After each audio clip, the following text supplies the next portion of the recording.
दोस्तों, एक देश था जो आए दिन अपने पड़ोसी देश में आतंकवादी हमला कराता, आतंकवादियों को बेटे की तरह प्यार करता, और जब भी उसका पड़ोसी आतंकवादियों को पकड़ने जाता वो धमकी देने लगता, कहता हमारे यहाँ कोई आतंकवादी नहीं छुपे हैं, अगर तुमने हमारे ऊपर अटैक किया तो याद रखना हमारे पास न्यूक्लियर बॉम्ब भी है। दोस्तों, देश कोई और नहीं पाकिस्तान ही है, जिससे तंग आकर पंजाब के डीजीपी केपीएस गिल ने कहा था, आप सिर्फ आतंकवादियों का पीछा करके आतंकवाद के खिलाफ युद्ध नहीं जीत सकते, इसके लिए आपको दुश्मन को पूरे तरीके से हराना होगा। लेकिन ऑपरेशन सिंदूर के बाद मैसेज क्लियर है, भारत अब सिर्फ आतंकवादियों का पीछा नहीं करेगा, उन्हें सपोर्ट करने वाले हर इंफ्रा को भी टारगेट किया जाएगा। और सबसे इंपॉर्टेंट, भारत अब कोई भी न्यूक्लियर ब्लैकमेलिंग को नहीं सहेगा। कोई भी न्यूक्लियर ब्लैकमेल भारत नहीं सहेगा। न्यूक्लियर ब्लैकमेल की आड़ में पनप रहे आतंकी ठिकानों पर भारत सटीक और निर्णायक प्रहार करेगा। 6 मई की देर रात और 7 मई की सुबह लॉन्च हुए ऑपरेशन सिंदूर में 100 से ज्यादा आतंकवादियों को मारा गया है, और इसमें कितने खूंखार और वांटेड टेररिस्ट शामिल थे आप इसको इस डेटा से समझो। मोहम्मद यूसुफ अजहर, कनेक्शन जैश ए मोहम्मद, जो IC 814 hijacking, Indian parliament attack, 26/11 Mumbai attack, Pathankot attack और पुलवामा अटैक में शामिल था, बहावलपुर पर किए गए अटैक में यह मारा जाता है। खालिद यानी अबू अकाशा, कनेक्शन लश्कर तैयबा, जो जम्मू एंड कश्मीर में टेरर ऑपरेशंस और अफगानिस्तान से लश्कर तैयबा के लिए वेपन्स को स्मगल करता था, फैसलाबाद अटैक में मारा जाता है। और इसमें सबसे शॉकिंग बात यह है कि इसके फ्यूनरल को पाकिस्तान के सीनियर आर्मी ऑफिसर्स ने भी अटेंड किया है। अब्दुल मलिक रऊफ, कनेक्शन जैश ए मोहम्मद, बहावलपुर में मारा जाता है। मसूद अजहर का भाई मौलाना अब्दुल रऊफ असगर, जो जैश ए मोहम्मद का हेड था, यह भी बहावलपुर अटैक में मारा जाता है।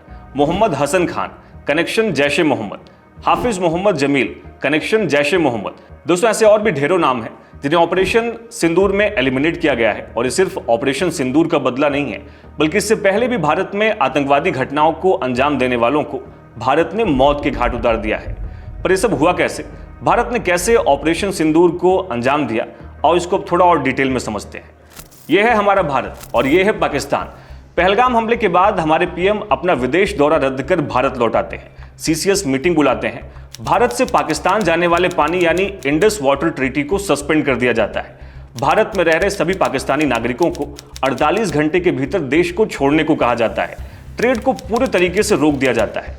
लेकिन इसी बीच कई बार हाई लेवल सिक्योरिटी मीटिंग्स होती हैं। भारत के प्रधानमंत्री, रक्षा मंत्री, NSA Ajit Doval, army, navy और एयरफोर्स के हेड्स इसमें शामिल होते हैं। भारत इंडियन आर्मी को पहलगाम अटैक का बदला लेने के लिए खुली छूट देता है। हमारी आर्मी बहुत प्रिसाइज प्लानिंग करती है। इंडियन नेवी अरेबियन सी में, इंडियन आर्मी LOC पर, और हमारी एयरफोर्स को इंडियन एयर स्पेस से ही पाकिस्तान पर आग बरसाने के लिए तैयार किया जाता है। 6 मई की रात करीब 1 से 1:30 बजे के बीच ऑपरेशन सिंदूर को लॉन्च किया जाता है। POK और पाकिस्तान के मेनलैंड में मौजूद लश्कर तैयबा, जैश ए मोहम्मद और हिजबुल मुजाहिदीन के 9 बड़े लॉन्च पैड्स को खत्म कर दिया जाता है। बहावलपुर, जहां कभी अमेरिकी ड्रोन्स भी नहीं पहुंचे, भारत उस एरिया पर भी अटैक करता है।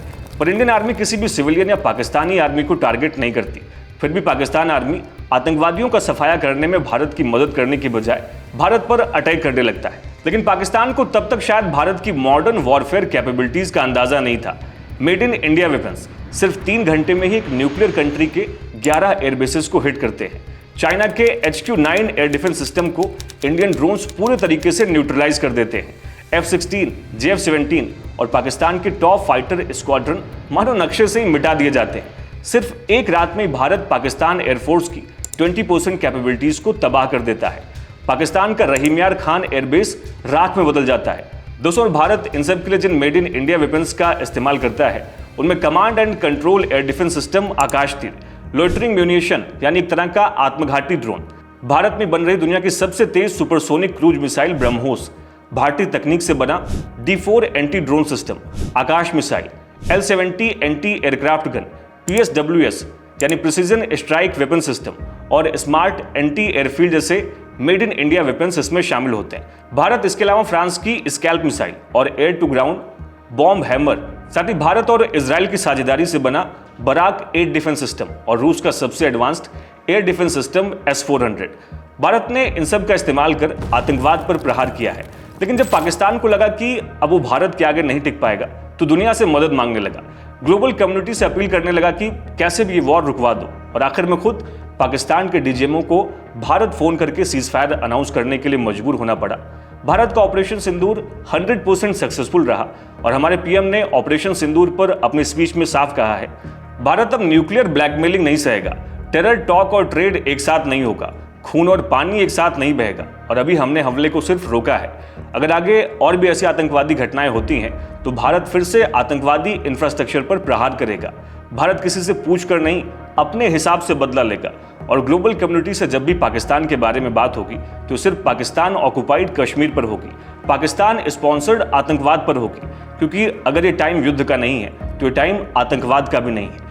भारत पर आतंकी हमला हुआ तो मुंह तोड़ जवाब दिया जाएगा। टेरर और टॉक एक साथ नहीं हो सकते, टेरर और ट्रेड एक साथ नहीं चल सकते, पानी और खून भी एक साथ नहीं बह सकता। मैं आज विश्व समुदाय को भी कहूंगा, हमारी घोषित नीति रही है, अगर पाकिस्तान से बात होगी तो टेररिज्म पर ही होगी, अगर पाकिस्तान से बात होगी तो पाक ऑक्युपाइड कश्मीर पीओके उस पर ही होगी। यानी भारत पर डाले जाने वाले किसी भी एक्सटर्नल प्रेशर को एंटरटेन नहीं करेगा। भारत के ऑपरेशन सिंदूर पर आपकी राय क्या है, हमें कमेंट सेक्शन में जरूर लिखना। हमारे वीडियो से अगर आपको वैल्यू मिलती है तो चैनल को लाइक और सब्सक्राइब करना ना भूलना।